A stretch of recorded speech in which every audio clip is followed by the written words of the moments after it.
BearWaters Brewery joining me in the studio, the brewery formerly known as Headwaters, and we're not going to get into that whole snafu. Let's just say it ended well. Everyone's on good terms. Kevin, Jim, and Greg are joining me right now from Waynesville, representing Waynesville, and brought some beers with us, too. You guys are celebrating officially your one-year birthday anniversary, whatever you want to call it. Big party this past weekend. How many beers do you have now? Because when we met, when I first tasted, Kevin, it was 12 or 13, and you were deciding which 4 or 5 to go with. Yeah, it's kind of funny, but as a small operation, we right now have in our recipe repertoire, we've got about 24 beers that we produce at any time. We rotate through. We typically have about 9 to 10 beers on tap when you come to visit our tap room, but we have the capacity to do about 24 different styles of beer. Seems like Haywood County, Jim, is really embracing the craft beer out there, too. They're loving it, aren't they? Absolutely, absolutely. I've watched the crowd grow tremendously since I started working with the brewery back in September, and it's becoming really popular all over the whole town right now. One of the brewers, Greg, is here, and we'll let him do the pouring of one of our beers. We're going to taste the red, I guess, right? Yeah, this is our Shining Creek Red. This is a great story behind this beer. Jim and I actually, back in the fall, hiked up to the top of Shining Rock, and we carried a couple of growlers with us, filled them with spring water, brought it back down, and we actually built a recipe around the spring water.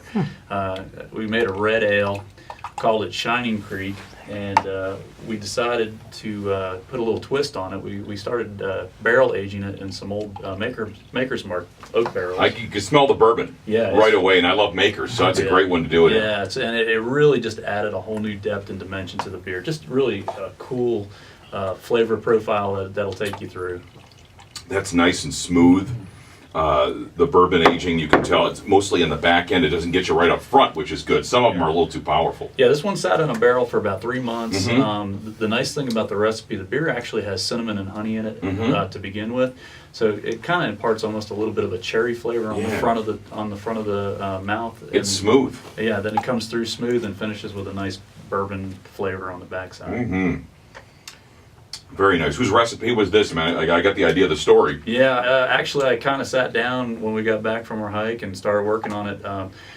When we made the first test batch and I ran it by Greg and Jim here, we tasted. We knew we had something special because the way you know you have a really special beer as a brewer is when you take it out and it has no carbonation and you can still drink it like you know. It was amazing uncarbonated, so we knew we had something special. And it's it's low carb anyway. It's a low fizz because of the beer itself, the style. Right. Well, and it's a cask style ale, so it's going to have a lower carbonation level, but that's by design, so that you can really appreciate the different flavor profiles on the beer. And you can taste it's very complex, smooth, delicious, and this is kind of a new thing. Almost everyone is trying to do. It's almost the latest.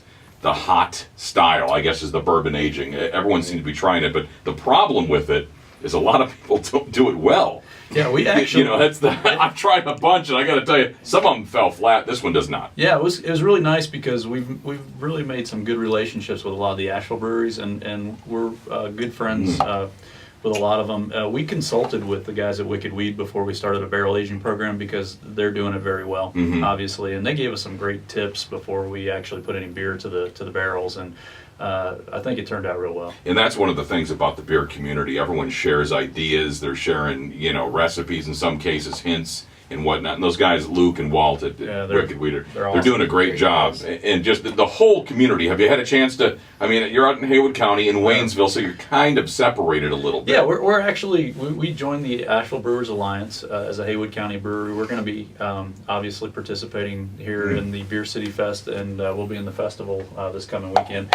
And it's just been a great group of guys. When the whole name change thing happened, they really kind of rallied behind us. We felt like the little brother that got picked on, so it was kind of fun to have the bigger boys kind of jump in and get our backs. But they've been really great and very welcoming, and we really enjoyed forming those relationships. And we're just happy to be part of the community. For people that wondered, in short, there was a Headwaters that was the name of a beer for a certain company, and you know, they had the rights, I guess, and so they requested you all change it, and you did, and now you guys get along fine, so Yeah. it worked out okay. It was an honest mistake. I Mhm. got a copyright, thought that was good enough. Turns out you need a trademark too. And you know, the happy ending to the story is we're going to be going up there in August to brew with the head brewer at Victory. Victory. And we're going to do an Oktoberfest that they're going to distribute through their distributor down here under our flagship. And it's kind of a good way to bring closure to the whole situation. And we'll get to brew on a 50-barrel system up there in their big brewery and have some fun with those guys, and then bring that beer back here and serve it across the state. And no doubt learn some things going to a larger facility like that now. Absolutely, 50 barrels is for us is quite a good adventure. So. All's well that ends well, and There you we've go. got another one to sample here. What do we got? I'll let Greg describe this one a little bit. Sure. So this would be our barrel roll porter. It got the same treatment as the Shining Creek, 3 months in a bourbon cask. And we're just really proud of this beer. It's got some great chocolate and coffee notes, and it's just, in my opinion, nicely balanced with the bourbon. You know, it's interesting.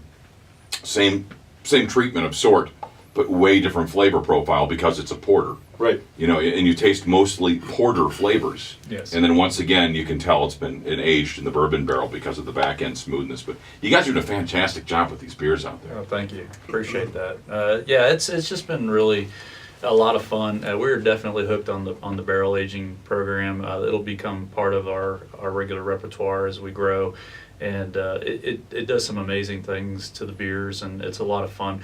We're big on subtlety, so we try to balance everything so that you know that you're still enjoying a good ale, even though we put a little twist on it. So all of our beer flavors and profiles that we do, we really try to promote the malt profile, and then kind of the flavoring is kind of a sideline for what we do. See, a lot of folks are going toward the super hop. So Yeah. you guys are kind of almost specializing in the other end, which is great. Yeah, well, the gold medal we won in Hickory recently was for our session ale. It's a light brown English ale, and it's a very mild drinking beer. Has a nice sweet malty profile, and we were just shocked when we brought a gold home with that. I kind of laughed because we put in a double IPA and an IPA and different hoppy beers, and the ones the judges went crazy over was a session beer that's got very little hop profile. I think beer lovers can appreciate all styles, and if it's done well, that's the important thing. And I would add, I mean, we're certainly not afraid to hop things up when that's appropriate. Yeah. I'm a hophead as much as anybody, but one of the things I really respect about working with Kevin is that we share a vision of making beer styles that are appropriate. If they don't call for a huge amount of hops, then let's make it a nicely balanced, milder brew. And it shows in the award. Cheers. So, that's Cheers. awesome. Cheers. Okay, it's been a year. Yep. We're going to see you at Beer City Festival. You will. What's up next for you in Waynesville at your location? We are in an expansion process right now. We're getting ready to build a larger brewery, bring in some more stuff, kind of create more of a destination brewery. And Same location, or are you going to move locations? We're going to be probably moving the location. We're looking at doing a build-to-suit on a piece of property that we identified. So much larger venue, much larger capacity, so we can expand our distribution. It is kind of tough to find you guys. If people aren't familiar with where you already are, it's kind of, you got to know where to go. Right. So if anybody doesn't know where to go, if you know where the Sagebrush is on Russ Avenue, turn at that street, Fraser Street, between the Sagebrush and the Shell gas station. Keep going past the brown warehouse buildings, and on your right you'll see a blue warehouse building back there, and we're back in that corner. And there's some signage, so once they get close, they'll see We it. got a neon open sign at the tap room. Yes. And you can see that all the way down from the houses at the end of the street. So hopefully that'll help. Yeah. And we'll see you guys at Beer City Pouring. Absolutely. All right, Absolutely. Jim, Kevin, Greg, we thank you for bringing the beer by today. Really enjoyed these. Thank you, Greg. Cheers. y'all. Cheers. Cheers.